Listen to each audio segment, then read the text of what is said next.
ಸರ್ಕಾರ ಅಂದರೆ ಎಡವಟ್ಟಿನ ಸರ್ಕಾರ, ಎಡವಟ್ಟು ಅಂದರೆ ಕಾಂಗ್ರೆಸ್ಸು. ಹಾಗಾಗಿ ಕಾಂಗ್ರೆಸ್ನವರು ಎಲ್ಲ ವಿಚಾರದಲ್ಲೂ, ಆಡಳಿತದಲ್ಲಿ, ಭಾಷೆ, ಕಾನೂನು, ಭ್ರಷ್ಟಾಚಾರ ಎಲ್ಲದರಲ್ಲೂ ಅತಿರೇಕಕ್ಕೆ ಹೋಗಿರೋಂಥದ್ದು ಸ್ವತಃ ಮುಖ್ಯಮಂತ್ರಿಗಳು ಅವ್ರ ಸರ್ಕಾರನೇ ಒಪ್ಕೊಳ್ತಾರೆ.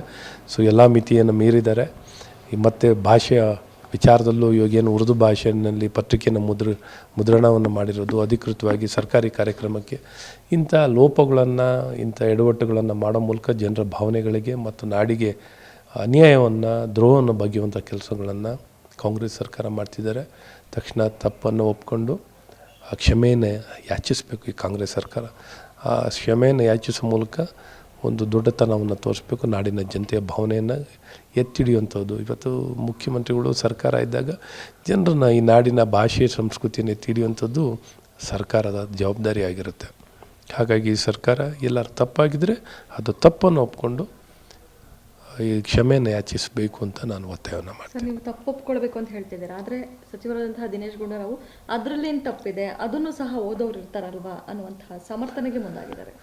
ಹೌದು, ಇವೆಲ್ಲ ಆಗಿದ್ರೆ ಇಡೀ ವಿಶ್ವದ ಎಲ್ಲ ಭಾಷೆನಲ್ಲೂ ಓದೋರು ಇರ್ತಾರೆ. ಬೆಂಗಳೂರು ಎಲ್ಲ ಭಾಷಿಕರು ಇದ್ದಾರೆ. ಹಾಗಾಗಿ ಎಲ್ಲ ಭಾಷೆನಲ್ಲೂ ಮುದ್ರಣ ಮಾಡಬೇಕಾಗತ್ತೆ. ಸೊ ಇದು ಅಧಿಕೃತ ಭಾಷೆ ಯಾವುದು?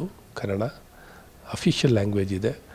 ಅಧಿಕೃತ ಭಾಷೆಯನ್ನು ವ್ಯಾವಹಾರಿಕ ಭಾಷೆಯಾಗಿ ಬಳಕೆಯನ್ನು ಮಾಡಬೇಕು. ನಾಡನ್ನು ರಚನೆ ಆಗಿರೋದೇ ಈ ಭಾಷೆ ಆಧಾರಿತವಾಗಿ.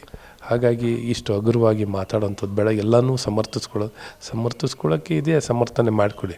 ಆದರೆ ಇಲ್ಲೆಲ್ಲ ಸಮರ್ಥನೆ ಮಾಡ್ಕೊಳ್ಳೋದೇನಿಲ್ಲ. ಹಾಗಾಗಿ ಜವಾಬ್ದಾರಿ ಇದೆ ಮುಖ್ಯಮಂತ್ರಿಗಳೇ. ತಾವು ಇದಕ್ಕೆ ಸ್ಪಷ್ಟನೆ ಕೊಡಬೇಕು. ನಿಮ್ಮ ಸಚಿವರು ಈ ಭಾಷೆಯಲ್ಲಿ ಹೇಳ್ತಾರೆ, ನೀವು ಅದಕ್ಕೆ ಸಹಮತ ಇದೆಯಾ? ಇದ್ದರೆ ಹೇಳಿ, ಸಹಮತ ಇದ್ದರೆ ಹೇಳಿ. ಹಾಗಾಗಿ ಇದು ಸ್ಪಷ್ಟಗೊಳಿಸುವಂಥದ್ದು ನಿಮ್ಮ ಜವಾಬ್ದಾರಿಯಾಗಿದೆ. ಸ್ಪಷ್ಟಗೊಳಿಸಿ ತಪ್ಪು ಮಾಡಿದ್ದೀರಾ, ಕ್ಷಮೆಯನ್ನು ಯಾಚಿಸಿ, ಈ ರೀತಿ ಭಾಳ ಸ್ಪಷ್ಟ ಸಂದೇಶವನ್ನು ನಾಡಿ ಕೊಡುವಂಥದ್ದಾಗಬೇಕು. ಇನ್ನು ಮುಂದಕ್ಕೆ ಯಾರೂ ಈ ರೀತಿ ಎಡವಟ್ಟನ್ನು ಮಾಡುವಂಥದ್ದು ಆಗಬಾರ್ದು. ಹಾಗಾಗಿ ಕ್ಷಮೆಯನ್ನು ಯಾಚನೆ ಮಾಡಿ. ನಿಮ್ಮೂರಿನಿಂದ ವಿಶ್ವ ಮಟ್ಟದವರೆಗೆ ರಾಜಕೀಯ, ಸಿನಿಮಾ, ಸ್ಪೋರ್ಟ್ಸ್ ಯಾವ ಸುದ್ದಿಯೂ ಮಿಸ್ ಆಗಲ್ಲ. ಬರೀ ಸುದ್ದಿಯಷ್ಟೇ ಅಲ್ಲ, ಜೊತೆಯಲ್ಲೇ ಇರುತ್ತೆ ವಿಶ್ಲೇಷಣೆ. ಗ್ಯಾರಂಟಿ ನ್ಯೂಸ್ನ ಸಬ್ಸ್ಕ್ರೈಬ್ ಮಾಡಿ, ಫಾಲೋ ಮಾಡಿ, ಕ್ಷಣ ಕ್ಷಣದ ಅಪ್ಡೇಟ್ಸ್ ಪಡೆಯಿರಿ.